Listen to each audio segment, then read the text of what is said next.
Happy Friday, Megan. Happy Friday to you guys, too. All right, so we're talking and taking a look at Apple post their event that they had on Monday. What are you guys from LikeFolio seeing as far as data goes on this company? So we like to watch these special events because they're very predictive for Apple. And they were specifically tracking these new product announces. So they had 4 big announces, I would say.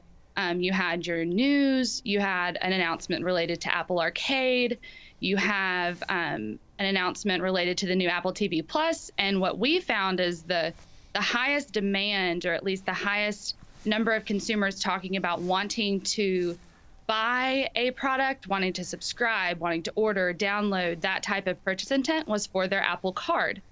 So from a comparative perspective, the Apple Card was the most well-received by consumers from that event. Megan, now that's interesting because some people thought that was almost a throw-in, the Apple Card. Everyone thought it was, the TV was going to really take over. They had all the stars up on stage, a lot of hoopla about that. And are you telling me the Apple Card got the biggest reaction? That's what we're seeing when it comes to people actually talking about spending money and using, whether, obviously people talk about subscribing to an Apple TV Plus subscription different than they would planning to use a credit card, sure, right? But when you take that into consideration, the Apple Card did come out on top for us. Yeah, and you think about it, that's a type of business that doesn't lose money, right? You issue a credit card, and it allows your users, 900 million people using iPhones, to actually buy their stuff through that card. Apple is slowly but surely giving you everything you need to live in one package. Yeah.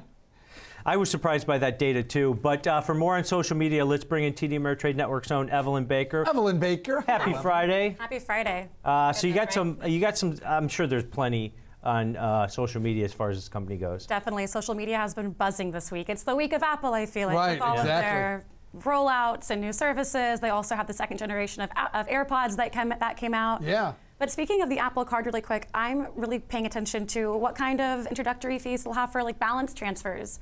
I will happily give them all of my credit card debt if they give me a very low introductory APR. There you go. There you go. That makes sense. But we do have a tweet today. Our first one is from Scott McClintock. He says, I think Apple realized that since they weren't releasing TV Plus, Apple Arcade, Apple Card, or AirPower, they decided to kick an unfinished Apple News Plus out the door to say they released something.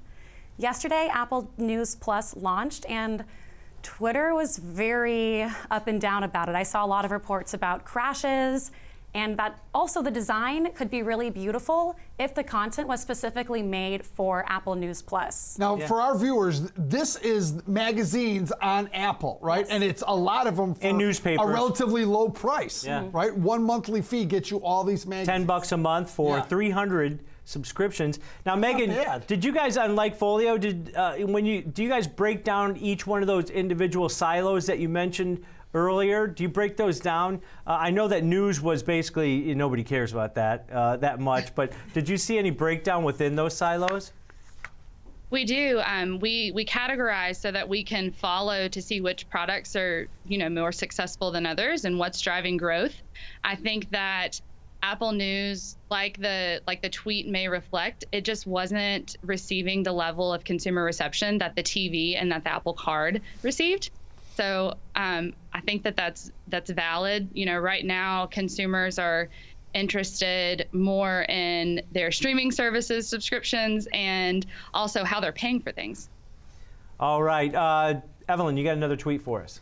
Yep. In addition to their software, Apple also rolled out some new hardware, and it's the AirPods second generation. Our second tweet is from Mohammed Zohr. He says, AirPods 2 look exactly like AirPods 1. So how are people supposed to know I'm twice as rich? Are they the same? Nice. Are those priced higher than the AirPod 1s? So I looked at the Apple Store online, and I could only see the second generation available for $159. They also have some different price packs if you have the wireless charging pack with the AirPods. I don't know, but Target also had them for the same price, and they had the first generation also as the same price. Now they now they can charge wirelessly in that little. Oh, mine don't. I have to plug the thing. Yeah, you don't have to do that anymore. Do you both have AirPods? I think I do. Yes. Yeah, I do. I'm Only at least 'cause full my for children- this table. I don't have it. My children bought it for me for Father's Day. We didn't Kids. say that, Evelyn. We would Yes. never say that. Hey, but Megan, on this, besides giving us just one of the items actually that's usable now on this announcement, do you guys ever see like data from LikeFolio that says, hey, yeah, they announced it, but it's not coming out till the fall, and then you start seeing more negative sentiment on Twitter?